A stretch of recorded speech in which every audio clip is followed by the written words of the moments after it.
Salut, on se revoit pour la suite de notre formation sur le montage des états financiers et les points de contrôle. Ça, c'est la partie 2.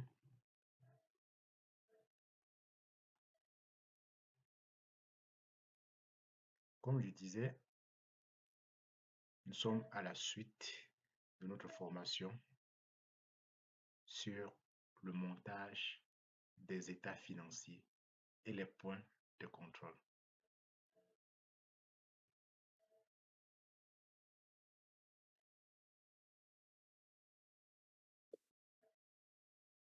Le système minimal de trésorerie, voici les conditions, les critères par rapport au chiffre d'affaires annuel. Pour les sociétés de négoce, lorsque le chiffre d'affaires est inférieur à 60 millions, on peut choisir le système minimal de trésorerie. Pour les sociétés artisanales ou les PMI, lorsque le chiffre d'affaires annuel est inférieur à 40 millions, on peut choisir le système minimal de trésorerie. Pour les entités de services, 30 millions inférieur. Voici les conditions qui peuvent nous permettre de choisir le système minimal de trésorerie. Maintenant, pour le système normal, il suffit juste qu'on dépasse le seuil du système minimal pour qu'on puisse choisir le système normal. Le système normal aussi, c'est vraiment le système universel. Même si tu es dans le seuil du système minimal et que tu décides de choisir le système normal, ça ne pose aucun problème. Parce que le système normal donne plus de détails. Quand je dis plus de détails, il faut qu'on voit le contenu. Quand vous prenez le système minimal, il faut savoir que tous les états financiers commencent d'abord par les fiches de renseignement. Je n'ai pas mis ça dans la liste, mais retenez cela. On ne peut pas parler d'état financier sans les fiches de renseignement. Donc, le contenu du système minimal de trésorerie, il y a d'abord les fiches de renseignement, il y a le bilan, il y a le compte de résultat et il y a 4 notes. Voici la composition du système minimal de trésorerie. Pour le système normal, il y a d'abord les fiches de renseignement. Ensuite, il y a le bilan. Une page pour le mode paysage. 2 pages pour le mode portrait. Il y a le compte de résultats. Une seule page. Il y a le TFT, tableau de flux de trésorerie, qui a remplacé les TAFIR. Une seule page. Et il y a les notes. Il y a 36 notes qui ont remplacé les annexes. De la différence entre les notes et les annexes étaient obligatoires. Alors que les notes, ce sont des tableaux qui sont facultatifs.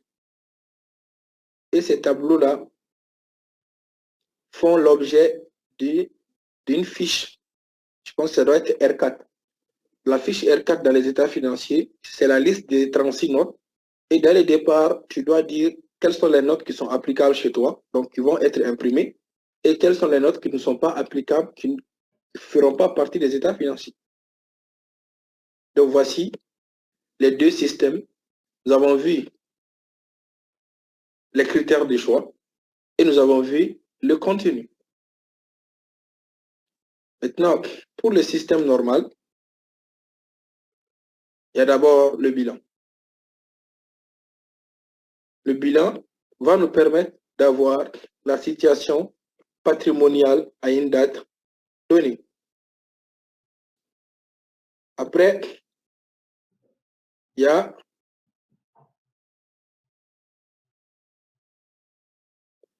le compte de résultat. Le compte de résultat, c'est l'ensemble des charges et des produits afin de déterminer l'ensemble des charges et des produits afin de déterminer le résultat de l'exercice.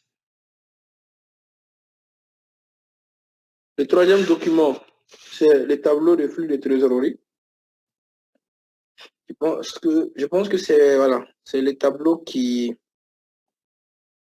qui permet vraiment de comprendre le film de la trésorerie, qui permet de savoir comment la trésorerie a augmenté ou comment elle a diminué. Est-ce que c'est à travers l'exploitation, l'investissement ou le financement? Donc, ces trois mots représentent les cycles financiers. Et enfin, il y a les notes. Donc, vous allez voir que les notes sont des éléments qui permettent d'avoir des informations détaillées, les éléments du bilan et les éléments du compte de résultat. Donc, voici les 4 éléments, plus les, comme je l'ai dit, les fiches de renseignement qui composent vraiment le système normal.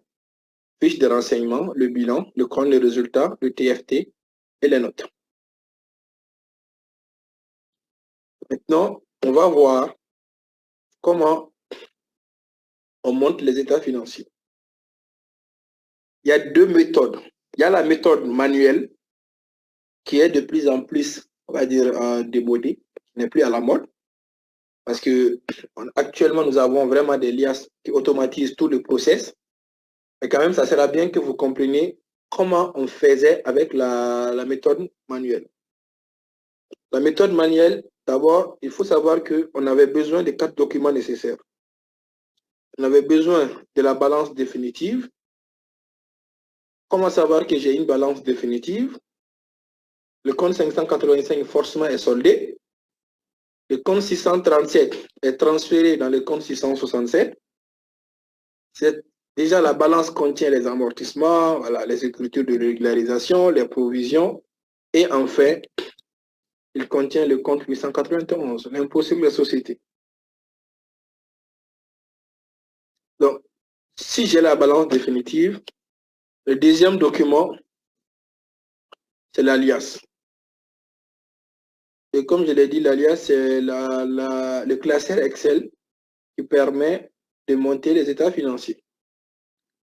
Donc, il y a l'alias manuel et il y a l'alias automatique. Après, il y a les tableaux de correspondance. Je pense que c'est ces tableaux qui permettent vraiment de comprendre comment les éléments doivent être additionnés par rubrique. Je l'appelle généralement les guides. Quand tu montes les états financiers avec la méthode manuelle, c'est ton guide, c'est les tableaux là de correspondance qui va t'expliquer par rubrique quels sont les soldes des comptes de balance à additionner. Et enfin, quand tu fais les additions des soldes par rubrique, enfin, il te faut mettre en place les formules de calcul. Donc, voici les 4 documents. Mais ça, c'est vraiment avec l'alias manuel.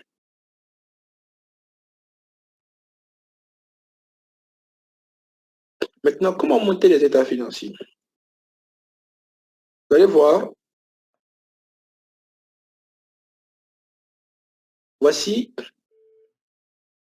les documents nécessaires à l'élaboration. Il nous faut les balances, N et N-1. Il nous faut l'alias, soit l'alias manuel ou l'alias automatique. Il nous faut les tableaux de correspondance pour actifs, passifs, les éléments du bilan. Et les tableaux de correspondance pour le compte des résultats. Et après, voici les formules de calcul. Maintenant, pour ces webinaires, on ne va pas utiliser la méthode manuelle. On va utiliser la méthode automatique. Pour cette méthode automatique, on a besoin de l'alias automatique. Cette liasse-là est là. Je l'ai ouvert. Voici l'alias. L'alias est composé par des feuilles. Donc ici, dans un premier temps, il faut mettre les informations de ton entité. Donc je peux mettre ici par exemple 2020, les numéros d'identification fiscale, donc les informations vraiment sur votre entité. Une fois que vous avez mis les informations sur votre entité, avec l'alias automatique, il suffit juste de copier-coller les 2 balances, balance N et balance N-1. Donc nous, on va ouvrir le fichier Excel des 2 balances. Ça trouve que déjà, à partir de ton logiciel comptable, on a exporté la balance à 6 colonnes. Il faut forcément exporter la balance à 6 colonnes.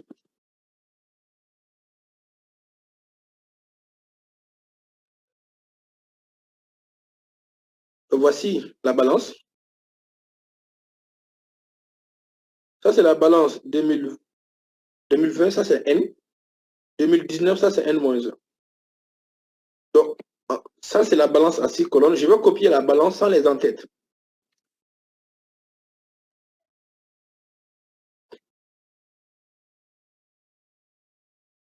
Donc, je copie le compte de 101 jusqu'au dernier compte. Donc, je vais copier. C'est balance 2020, donc c'est N. Je vais venir coller cette balance-là dans la feuille balance N, à partir de la cellule A2. Donc, quand je copie et je fais le collage dans la cellule A2, donc je viens voir le contrôle balance. Vous allez voir que tout doit être équilibré. Dès qu'il y a une petite anomalie au niveau des équilibres, automatiquement, il va me dire qu'il y a des déséquilibre quelque part.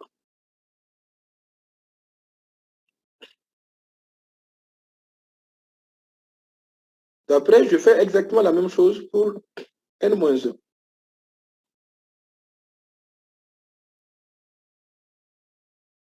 Donc, je copie. Au niveau de ma liasse, N-1, je vais venir coller.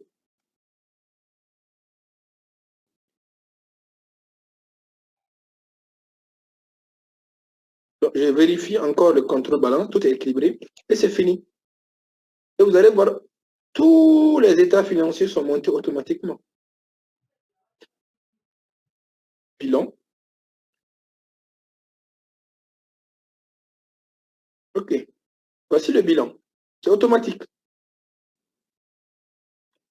Et comme je l'ai dit, il faut comprendre les points de contrôle. Comment savoir que le bilan est bien monté? Forcément, le net N actif doit être exactement le même net passif. Donc ici, vous voyez qu'il y a un écart. Je fais exactement la même chose pour N-1. Net actif N-1 doit être égal à net passif N-1. Donc pour N-1, il n'y a aucun écart, c'est que c'est bon. C'est pour N qu'il y a problématique. Donc je vais aller voir sur la balance N. Vous voyez la balance N, le montant, il est là. C'est juste un problème de compte. Donc le compte 120 n'existe pas en fait. Soit c'est 121 ou 129. Donc j'ai corrigé. Je pense que on ne doit plus avoir d'écart. Donc, voici comment on utilise l'alias automatique. Vous allez voir que vraiment en 2 minutes, on a les états financiers. Il suffit juste d'avoir les balances définitives, N et N-1. Vous venez, vous ouvrez l'alias automatique et vous faites copier-coller. Maintenant, qu'est-ce qui est très important? Le plus important, c'est de voir les points de contrôle. Le logiciel a fait le travail. Tout le processus a été automatisé. Mais moi, je dois vérifier, est-ce que tout est bien fait? Donc, au niveau du bilan, on vient de voir le point de contrôle. Les nets là doivent être égaux. Actif net et que la passif net. N est au niveau de N-1. Donc, j'ai vérifié. Je vois que pour le bilan, c'est bon. Maintenant, comment savoir que le compte de résultat est bon? Il faut savoir qu'il y a un point commun entre le bilan et le compte de résultat. Le compte de résultat. Le compte de résultat. Le compte de résultat, c'est l'élément qui va expliquer le film du résultat. Sinon, déjà, dans le bilan, j'ai le résultat. Hein. Mais ici, ce que j'ai, c'est la photo. C'est pourquoi à l'école, on disait que le bilan est la photographie du patrimoine. Parce que je n'ai que le montant ici. Mais je ne sais pas comment le résultat a été obtenu. Et c'est le rôle du compte de résultat de dire comment ce résultat a été obtenu. Donc, ça veut dire que le résultat qui figure ici, ça doit être exactement le même résultat qui figure dans le passif du bilan. Tant qu'il n'y a pas cette égalité, c'est qu'il y a un problème dans le compte des résultats. Donc, je fais le résultat net ici, la ligne XI. Je vais comparer ça au passif au résultat net qui se trouve dans les passifs. On ne doit pas avoir d'écart. Je fais ça exactement aussi pour la partie N-1. Donc, dès lors qu'il y a un écart ici, c'est qu'il y a un problème dans le compte de résultat. Donc, voici le point de contrôle du compte de résultat. La ligne XI, résultat net, doit être exactement le même résultat net qui figure dans le passif du bilan. Et au niveau du compte de résultat, je pense que ça sera bien qu'on sache ça. Dans la partie référence, toutes les lignes qui commencent par T sont des produits. Toutes les lignes qui commencent par R sont des charges. Et toutes les lignes qui commencent par X sont des soldes intermédiaires de gestion.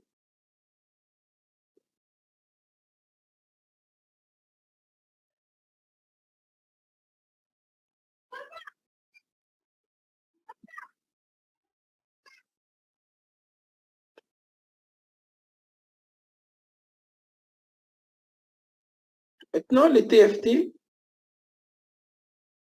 comment savoir que les TFT a été bien élaboré? Maintenant, je vous disais que les TFT, c'est lui qui va m'expliquer le film de la trésorerie. Pour que vous puissiez comprendre cela, vous allez voir à partir du bilan, il y a la trésorerie nette N.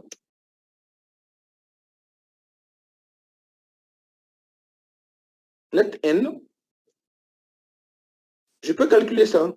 Je sais que c'est trésorerie actif N moins trésorerie passif N. Maintenant, ça veut dire que cette société a terminé l'année N avec 146 038 510, 146 millions 38 510. Maintenant, elle a commencé avec combien? Donc ça, c'est la trésorerie nette N-1. Donc, je prends ça, N-1 actif moins N-1 passif.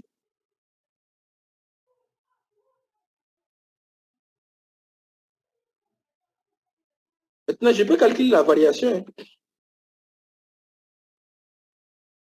Forcément, c'est N moins N-1.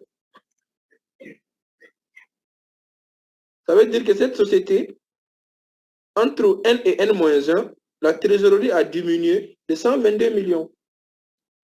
Maintenant, qu'est-ce qui a fait diminuer ces 122 millions?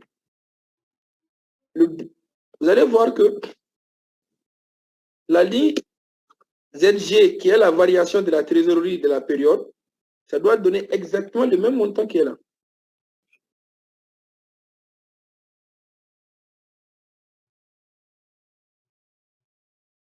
Maintenant, comment on a trouvé ZG? C'est la trésorerie qui provient de l'exploitation, de l'investissement et du financement. Donc, les trois là sont dans les tableaux de flux. L'exploitation, elle a perdu 46 millions. L'investissement, elle a perdu 76 millions. Et le financement, c'est 0. Donc, quand je fais la somme totale, exploitation plus investissement plus financement, ce qui a donné forcément la variation ZG. Et ce qui correspond exactement à la variation à partir du bilan. C'est pour vous dire qu'à partir du bilan, on peut avoir ça, en fait. On peut vraiment trouver la variation arithmétique. Est-ce que la trésorerie a augmenté ou est-ce que la trésorerie a diminué? On peut avoir ça. Mais comment ça a diminué? Est-ce que c'est à travers ses activités quotidiennes? Est-ce que non, c'est à travers vraiment le fait qu'elle a fait des nouvelles acquisitions? Ou bien non, est-ce que c'est à travers qu'elle s'est endettée? Donc, tu vois, toutes ces questions-là sont traitées à partir du TFT. Donc, la trésorerie qu'on avait, la trésorerie de départ, Ça, c'est la trésorerie N-1 qui est là. Plus ZG. Ça, c'est la trésorerie de la période. Forcément, c'est ce qui donne la trésorerie finale.